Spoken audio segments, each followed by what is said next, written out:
a Casa de Custódia de Maringá vai estar recebendo mais 3 presos ligados ao Comando Vermelho e ainda nos próximos dias. Desde ontem, a Casa de Custódia de Maringá, localizada ali na Estrada Velha de Paissandu, estaria já abrigando mais presos, e desses presos, 3 deles seriam ligados ao Comando Vermelho, né? Considerada hoje uma facção criminosa, acho que uma das mais perigosas, se não a mais perigosa do país. Estima-se que dentro da Casa de Custódia de Maringá existam detentos que pertencem a pelo menos 7 facções diferentes, inclusive o Comando Vermelho.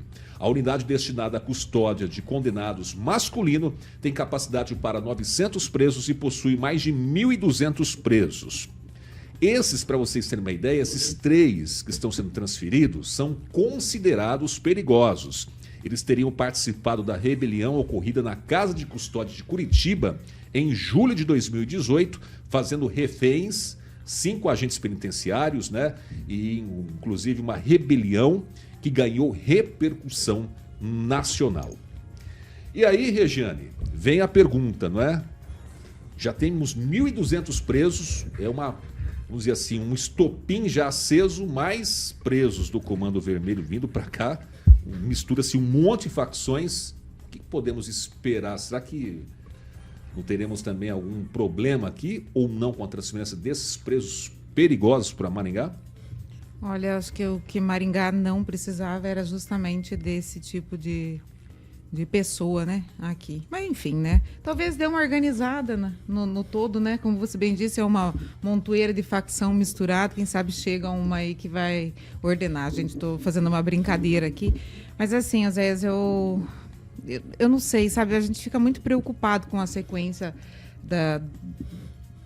para onde as coisas vão indo em relação aos presos, às condutas, às direções. Eu sou uma pessoa que você sabe muito bem o que eu acho em relação a isso. Eu acho que o sistema ele tinha que mudar, ele tinha que ter uma direção completamente diferente, uma orientação completamente diferente, uma punição diferente, um ajuste das leis, da aplicação das leis. Então, assim, o que vai acontecer, a gente vai descobrir. Né? Isso é um fato. Pode ser que realmente não aconteça nada, que realmente se organize aí, ou pode ser, sim, que haja algumas rebeliões por aqui. Não sei, vamos ter que aguardar e você vai nos trazer essas notícias para a gente debater aqui, com certeza. Ó, esses presos que estão sendo transferidos já participaram de uma rebelião em Curitiba e são considerados extremamente perigosos, Edivaldo Magro. E aí, sinal vermelho aqui para a segurança pública? Alguma situação que chama a atenção ou que nós devemos nos preocupar ainda mais com essas transferências desses presos? É que se entender que o ambiente prisional é local para todo tipo de bandido das mais diversas facções. Não vejo absolutamente nenhuma razão para a gente acender nosso sinal de alerta nesse nível, porque qualquer lugar onde você tem uma prisão, você tem as mais diferentes cidadãos ali abrigados, né, tirados da sociedade, obviamente, por ter cometido crimes graves e apenados com a lei dentro do rigor necessário. O que é preocupante, não só Maringá, é que a maioria desses presídios, aqui, né, não é diferente, né, de 900 tem 1.200, você cria um ambiente de risco, um ambiente de tensão. É naturalmente já um ambiente de tensão. Então, quando você tem uma superlotação, você tem mais problema ainda porque fica mais tenso, as relações entre os próprios detentos ficam mais tensas, e aí você incorpora dentro, e eu vou repetir, não é só esses 3 detentos que estão vindo para cá que aumenta a temperatura dentro dos presídios. E é fácil, uma hora ou outra, alguma coisa explodir, né? Então, essa preocupação deve ser vista nessa perspectiva e entender. E a minha pergunta eu faço aí, nós sabemos por que esses presos vieram especificamente para Maringá?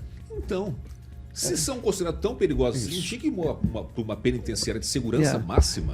Porque eu não sei os apenados, nós temos o nome dos apenados, eles integram o Comando Vermelho, mas fazem parte lá da periferia do Comando Vermelho, ou são algumas lideranças do Comando Vermelho? A maioria dos detentos que estão dentro dessas cadeias normalmente estão ligados a alguma facção e normalmente estão bem distantes daquele ciclo poderoso né, dessas diversas quadrilhas, né, organizadas, tem país afora aí. Então, eu só preciso entender. De repente, até é interessante para esses bandidos, achar, olha, eu pertenço a determinada facção, porque isso cria um certo respeito dentro da própria cadeia. Então, só precisa entender isso, e aí a gente fica fazendo um alarme aqui, quando você tem bandidos iguais a tantos outros que estão encarcerados ou aqui em Maringá ou na penitenciária ali de Sarandi. Edivaldo, eu vou ser obrigado a te confrontar aqui justamente pelo que o senhor colocou da superlotação das cadeias. Né? E aí, eu sou uma que grito aqui, semana sim, semana não, da construção de novas cadeias e modificação de todas as leis. E aí, seu Edivaldo, o que o senhor me fala disso? Na verdade, não se trata de acontecer mais cadeia, é para você fazer, tem muita gente dentro das cadeias que já está em progressão, tem gente que pode estar encarcerado, cumprindo já a pena e não conseguiu sair. Você tem uma série de situações que você pode aliviar um pouco a tensão. Não estou falando dos penitenciários de segurança máxima, que é outra situação, mas você tem situações em que pode, você avançar no sentido de reduzir um pouco essa população carcerária, que no Brasil, né, salvo engano, estão perto aí de 1 milhão de pessoas, considerando os diversos estágios do cumprimento da pena.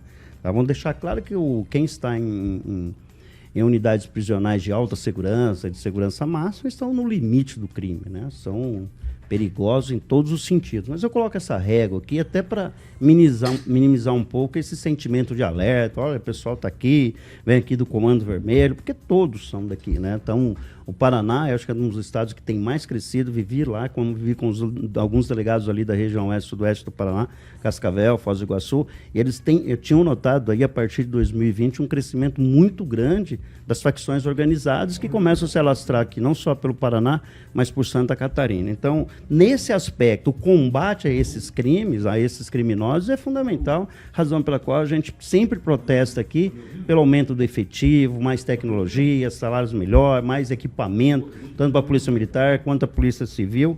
Então, assim, nesse aspecto é um conjunto de preocupação que deve, né, nos deixar alertas, Zé. Muito bem. Agora é o seguinte, tem um detalhe também, né? Toda vez que quando tem uma notícia dessa, transferência de presos perigosos, de alguma facção, principalmente dessas facções aí mais perigosas, vamos dizer assim, ninguém quer os caras nessas cadeias, porque é problema certo, né? O que acontece?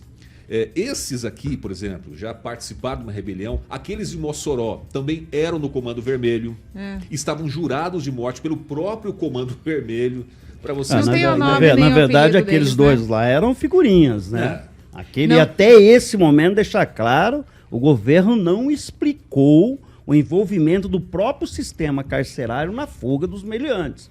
É importante deixar claro isso. Tudo indica até o momento que houve a conivência interna, né, de servidores do sistema prisional. Pelo menos essas suspeitas, as circunstâncias avalizam essa suspeita.